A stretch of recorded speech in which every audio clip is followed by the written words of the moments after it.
see the bottom 3.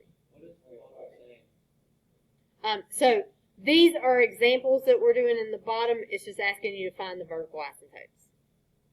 So it is like section 1.11. This is sort of review before we get into what we'll be doing today.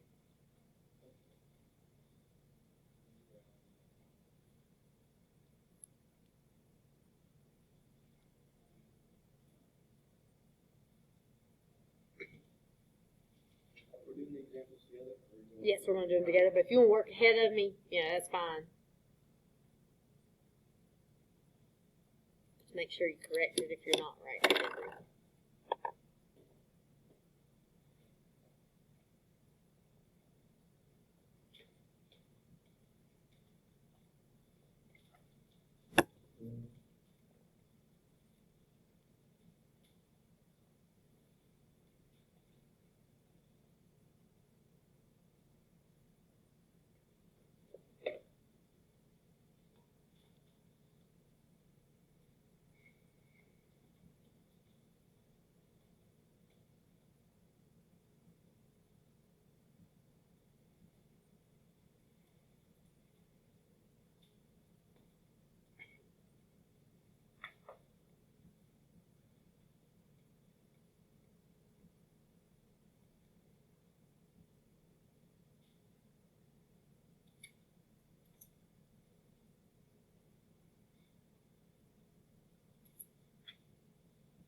Okay, so our definition of a vertical asymptote is going to be that if the limit as x approaches c from the right of f of x equals either positive or negative infinity, or the limit as x approaches c from the left of f of x equals positive or negative infinity, then x equals c is a vertical asymptote of that graph.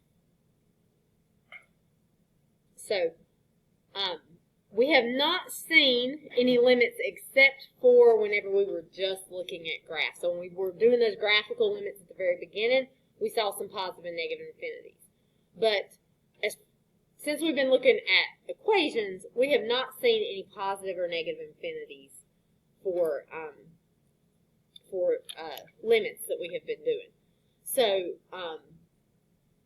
vertical asymptotes are just going to be anywhere that limit approaches infinity or negative infinity.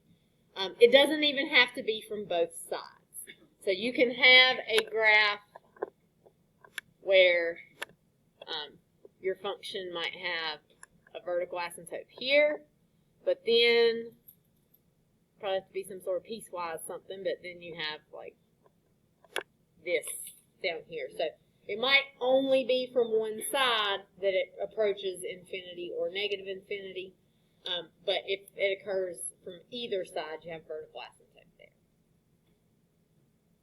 Okay, so the examples at the bottom are just a review from section 1.11, where we were talking about where we have discontinuities in the graph, right? Yeah. Where we have holes and vertical asymptotes. So we've talked about that fairly recently, and we know any 0 in the denominator that does not cancel out is going to cause a vertical asymptote.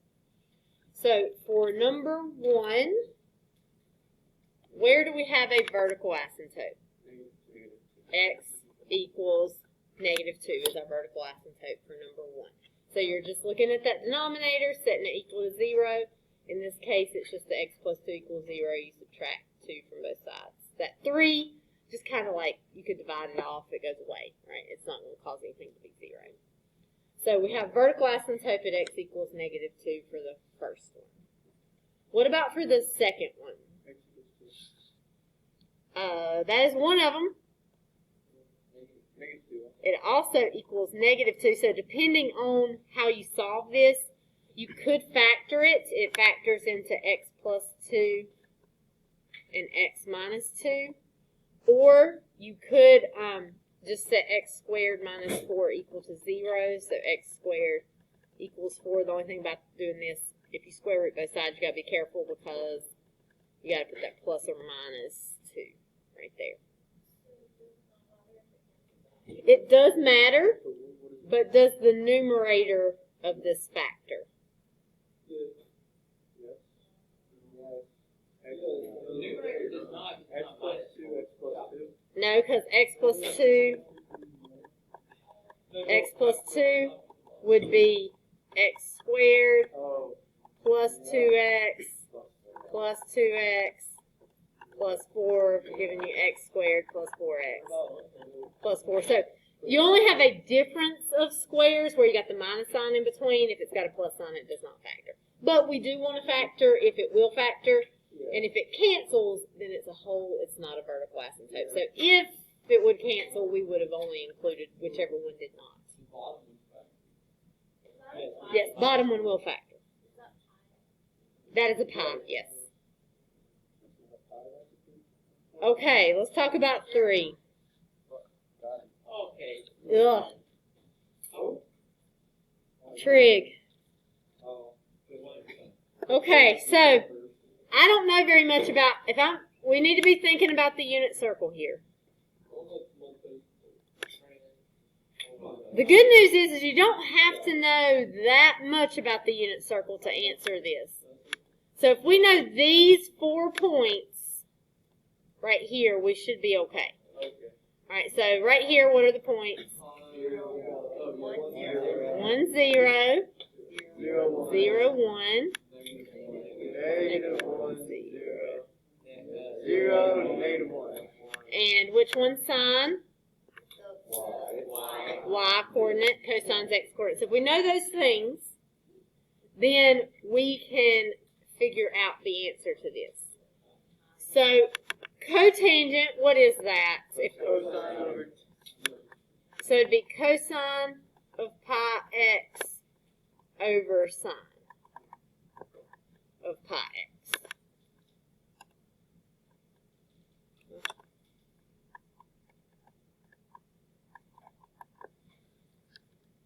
So, we only care about the denominator equaling 0. That's what gives us vertical asymptotes, right? So, this denominator right here equal to 0 is what we're concerned with. So, where does sine equal 0? 1, 0.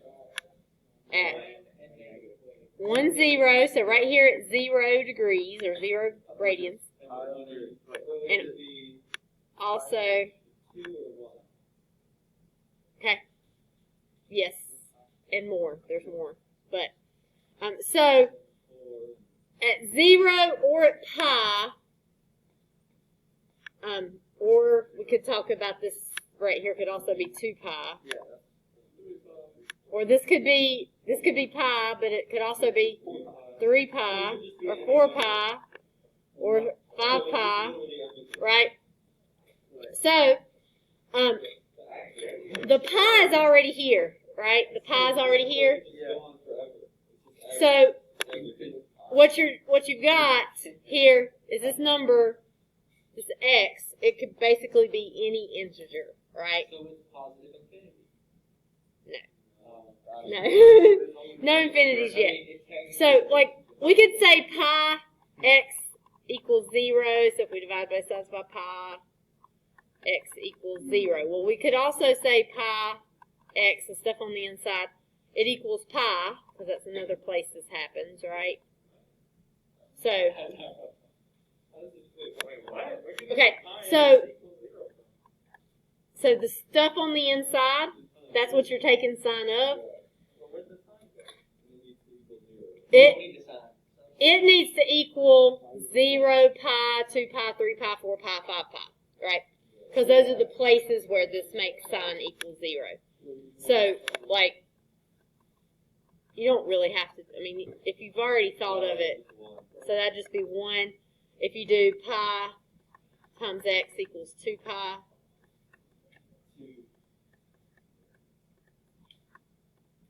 x would equal 2. And 3, you could do this with 3 pi, 4 pi, 5 pi. You could do it with negative numbers. It could be negative 1, 2, 3, 4, 5. So x equals any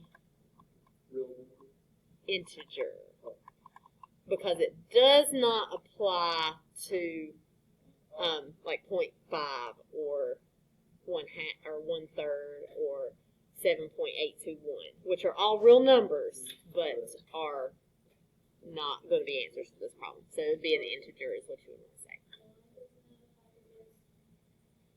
Because if we plugged in, so think about plugging a number in. So if I had like 0.5 and plugged it in right here, well, I guess we're worried about the bottom, right here. If I plugged in 0.5, I'd have pi times 0.5. Pi times 0.5, that'd be like pi times 1/2, which would be pi over 2. Does sine equal 0 at pi over 2? It does not. It is 1. All right, so we're only looking for the places that where it gives us a 0 for that sign, which in this case ends up being at 0, 1, 2, 3, 4, any increment of pi there. If this was tangent instead, we'd be looking at cosine. Our answers would be different.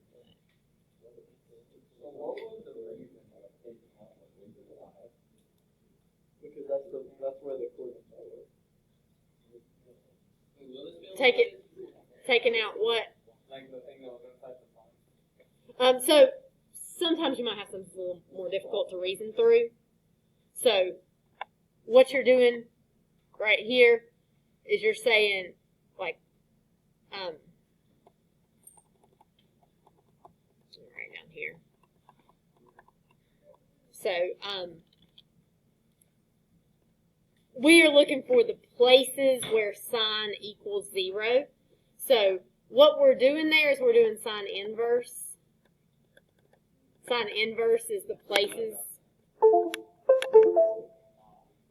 Sine inverse is the places where sine equals 0. So sine is going to equal 0 at 0, pi, 2 pi, 3 pi. I really should put some dots on both sides. And so that equals pi times x, if you're thinking of it like an equation. And then if you divide both sides by pi, I'm doing everything at once here, you would just get 0, 1, 2, 3, 4. Does that help a little bit? Yeah. That one's pretty easy, just kind of like figure out what it's supposed to be, but sometimes it's not. Oh, is the FRT going to have calculator?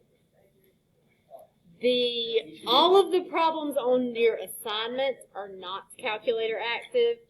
The other part may or may not be. But all of the parts on your one that I have given you, they are calculator inactive. Miss Ball lied to us when she said we'll never take another test as calculator. She did. She lied. She lied because we need to know that, like, you understand the reasoning behind it. You know. So she lied. Did she tell you that, guys, that in 8th grade? Yeah, she was like, she said that Because we would not have another test as calculator. I don't. Maybe she. We were in math. I get. Maybe she was talking about state tests. And AP is technically not a state test. That's probably what she was talking about, because all the rest of the math tests were calculator active. Even though it's changed since then, because the Math 3 test does have. No, is that Math 3 have calculator inactive? It's all calculator active. I'm never a report. That's those cash money, by the way. You didn't take the. You took.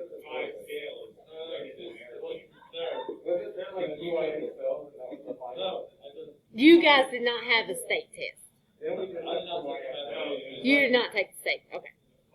If things had been normal, you would have. Okay.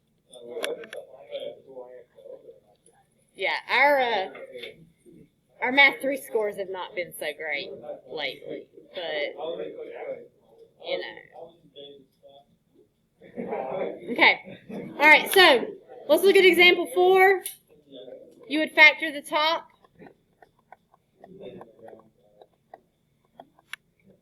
And you would factor the bottom. Mm-hmm.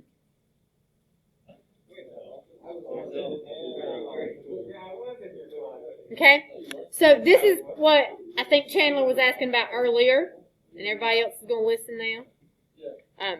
So this is what Chandler was talking about earlier.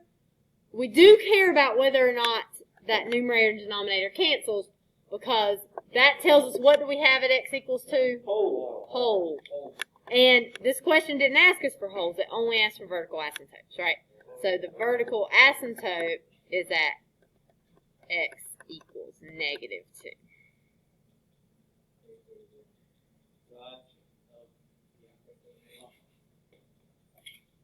Why -2? Is that because they cancel? Denominator. Because of this right here. Remember, we got to set it equal to 0. We're just not doing that. Right, because you guys are so smart. That's right. Right, we don't even write that stuff down. Yeah, because Tommy, we understand one step. What? But sometimes we need to be reminded, so that's fine.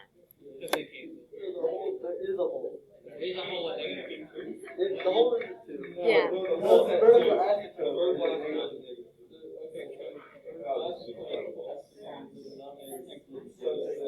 What about the thing? Okay, so the whole. Yeah, whole is a 2.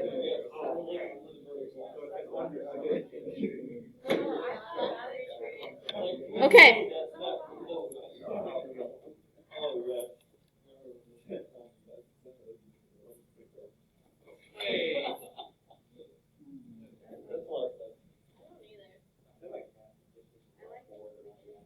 Wait, can you go back to the other problem? Why? I need to look why. So sick. You tell me you just had that. You were trying to explain that. Okay. Listen, I'm just making sure, okay? Okay, sure. The great thing about math is there are many things to be sure of in math. But my ability to be sure of things is flat. Okay, so, alright, so infinite limits are going to occur at vertical asymptotes. What do we have at 1 here for this graph? Vertical asymptote. Which means we're looking at a place where we have a vertical asymptote here. Now, think about direct substitution, because we're supposed to use direct substitution every time, right? So, we're supposed to try that first. So, if we do 1 squared minus 3 times 1 over 1 minus 1, in the top, what do we get? No. We're used to getting 0, so it seems like we should, but what do we get? -2. And then 1 minus 1, we get 0 in the denominator. So we've done this a little bit, but so far I've just been letting you tell me D and E, right? So it is true that it does not exist, but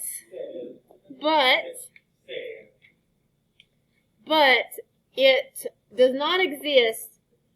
But in this case, we have a vertical asymptote here, which tells me that the answer's either going to be positive or negative infinity. So this is a situation where maybe it's multiple choice, maybe D and E is not there, and you have to figure out whether it's positive or negative infinity.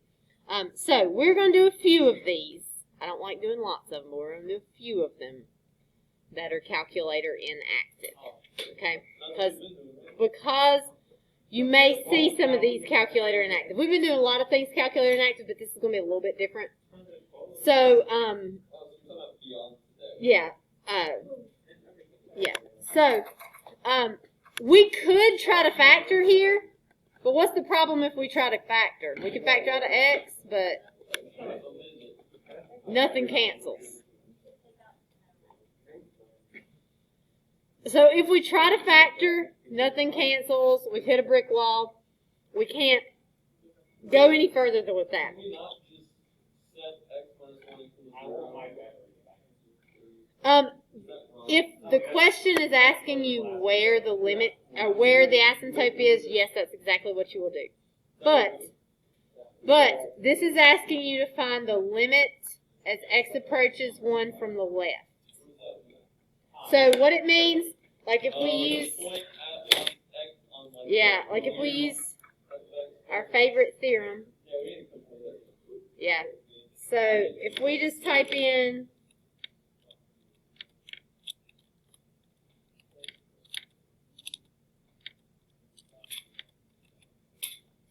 you got this crazy stuff here. We are looking at x equals 1.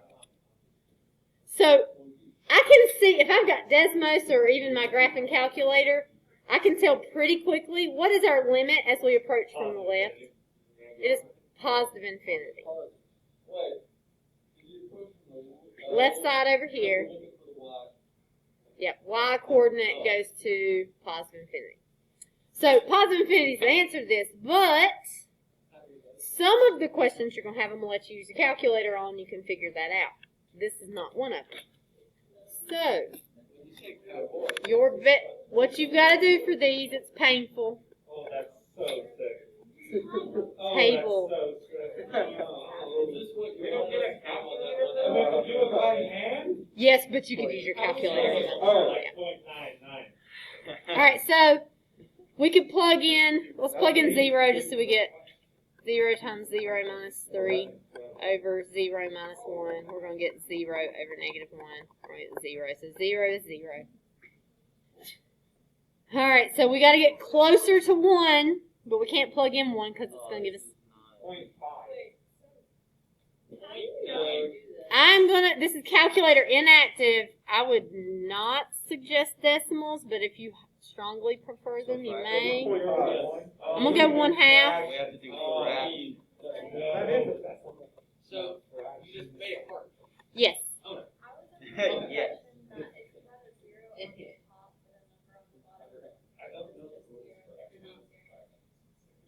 Yes, but we are just plugging in numbers for our limit here. So, like, the number we were plugging in up here for the limit was 1, which gave us a 0 in the bottom.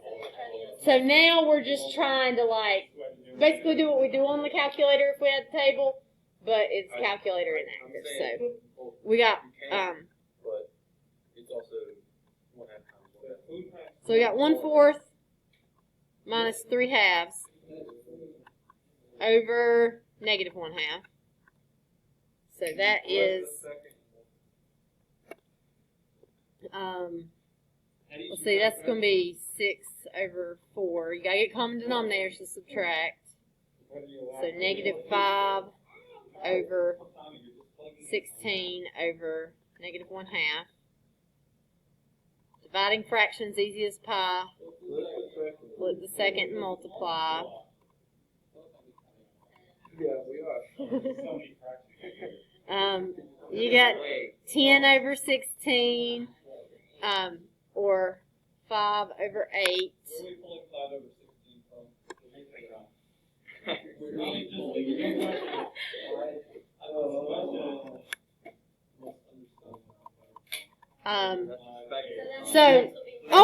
Where were we getting 5? That's a good question. Where did I get 5 over 16 Yeah, from? shouldn't it be over 8? Really bad math. That was terrible. Yeah, I was like, It was really bad.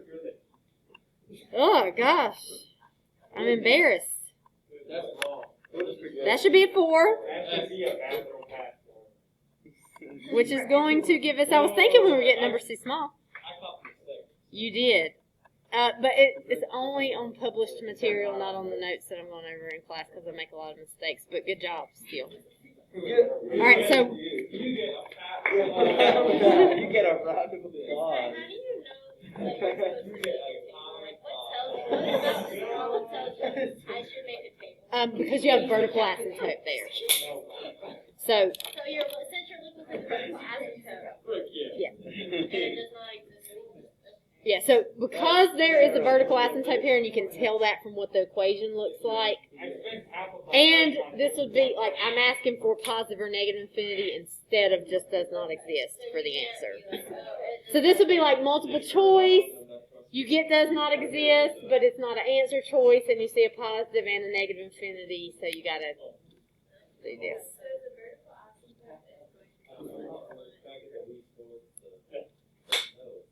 Yeah, yes. So like if they asked for this at like 5, we just plug it in. So it's only because they asked us for the limit where we have a vertical asymptote that we're having to do this stuff. Okay. Let's do one more. I'm gonna do 1/10. Just because 10s are easy to deal with. It doesn't have to be in order. Oh, you're right. We gotta go to 1. Oh, don't do 1/10. Are we going with like 1? Yeah, thank you. So you do like 9 times. Do I want to do 9/10? Let's do it. Yes, 9/10. Let's go.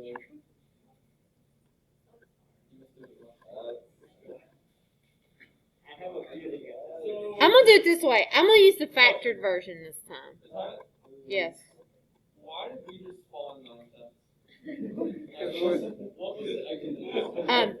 it? You could pick anything that is closer to 1. Because it's an S. Right. So anything closer to 1 there. So you could have done 1. You could have done 3/4. So you just plug this for us. Yeah, you could have done 3/4. You could have done 7/10. You could just something. All right, that'd be 30 over 10, so that's negative 21. Oh, I think I should have done 3/4. Big numbers. Because I got to do 21 times 9. Ooh. 189. Did I do that right? Yeah. So negative 189 over 100. Flip the second and multiply. You could reduce before you multiply, so this will be 189 over 10, so you get 189 over 10, 18.9. Now we know the answer at one of these places where we have vertical asymptote, it's either positive infinity or negative infinity. So I feel reasonably assured here that this should be positive infinity. It was, yes, before I reduced. This was 100 right here. When you multiply fractions, just multiply straight across. You can keep going. Tables never verify for 100% that it is infinity or negative infinity. But even if you are using the calculator, but we know the answer has to be positive or negative infinity here. Since it's at an asymptote. So since we see it increasing, we feel reasonably assured that it should be positive infinity. That's one of the multiple choice questions because it was like, it was saying that. It's like, what must it be? Right. You have to. Well, Yeah. So this one, finally, is positive infinity. Okay? So we did all that just to say positive. Yes. And we already knew it was positive infinity or negative infinity because we have vertical asymptote there, which we knew just by looking at the denominator. So, like, technically it's like, it's a 50-50, so if you just... Yeah, so like, choice, you so can it's just like three choose. yeah. Okay. okay. It's too much for today. Okay.